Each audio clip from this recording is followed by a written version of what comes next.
এশার নামাজ শেষ কইরা আমরা মসজিদ থেকে আর কি বাইর হইছি। বাইর হওয়ার পরে আমরা 5 নাম্বার লাইনে আমরা ছিলাম, 3 নাম্বার লাইনের এখানে। তো ওইখান থেকে আপনার গিয়ে এমন একটা বিকট আর কি মানে একটা শব্দ হয়েছে, শব্দ দিয়ে মানে আশেপাশের যতগুলো আর কি মানে লোকজন আছে সবাই আর কি মানে বাইর হয়ে গেছে। এখন আমরা 3 নাম্বার লাইন ওইখানে মানে কয়েকটা আমরা বাসায় দেখলাম যে আগুন লাগছে কোন জায়গা কি মানে হয়েছে বিষয়টা আমরা জানি না। তো ওইখান থেকে একজন বললো যে এই পাশে আর কি মানে আগুন লাগছে। ওইখান থেকে যখন আমরা এই পাশে যখন আসি তো এই বাসা প্রত্যেকটা বাসা আর কি আমরা দেখতেছি কোন জায়গায় আগুন লাগছে। পরে আমরা শুনতে পারলাম দুজন মহিলা এখান থেকে বাইরে ছিল, তার দিকে মানে জিজ্ঞাসা করলাম যে কোন বাসা আর কি মানে আগুন লাগছে। তো ওই মহিলা বললো যে উপরে। তারপরে আমি, টুডুল ভাই, সায়াদা ভাই, রাজ্জাক ভাই, আমরা 4 জনে মিললা আমরা উপরে উঠছি। উঠার পরে বাসায় দেখতেছি মানে বাসায় কোনো লোকজন নাই, সবাই আর কি মানে বাইরে হয়ে গেছে আর খালি আগুন আর আগুন। তো টুডুল ভাই আমাকে বললো যে আগুন এখানে আছে।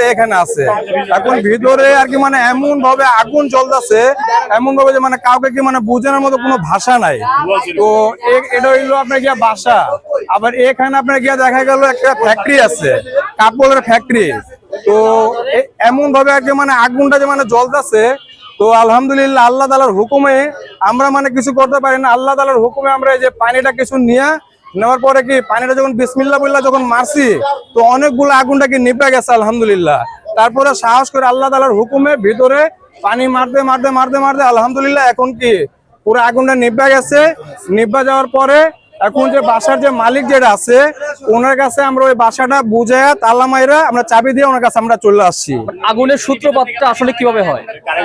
আগুনের সূত্রপাত ওটা এরকম মানে কিভাবে হয়েছে এটা আমরা বলতে পারতেছি না। আমরা তো মনে করছি যে মানে সিলিন্ডার এরকম কি ভাস্ট হয়েছে নাকি কি হয়েছে বিষয়টা তো আমরা বুঝতে পারি না। যেহেতু পুরো থান কাপড় আছে এখানে, থানের ভিতরে কি আগুন জ্বলতেছে।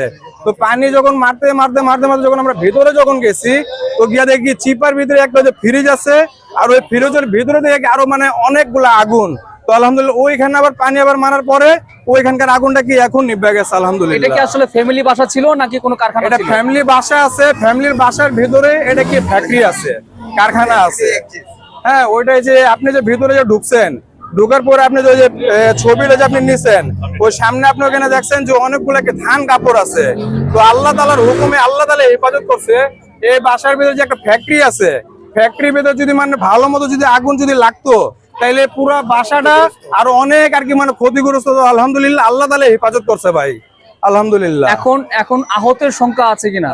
আহত সংখ্যার ভিতরে যে বাসার ভিতরে যে 2 জন যে ছিল, তো বাসার ভিতরে আর কি মানে যারা ছিল তো আমরা তো তারা দেখি না। এখন মহল্লার লোকজন থেকে আমরা শুনছি যে ওনারা 2 জন আর কি মানে আহত হয়েছে। তো আমরা বললাম তাদেরকে এখন কি তাদেরকে নিয়ে যাও মেডিকেলে, তাকে আগে চিকিৎসা দাও, তারপর একটা পরে দেখা যাবে ইনশাআল্লাহ।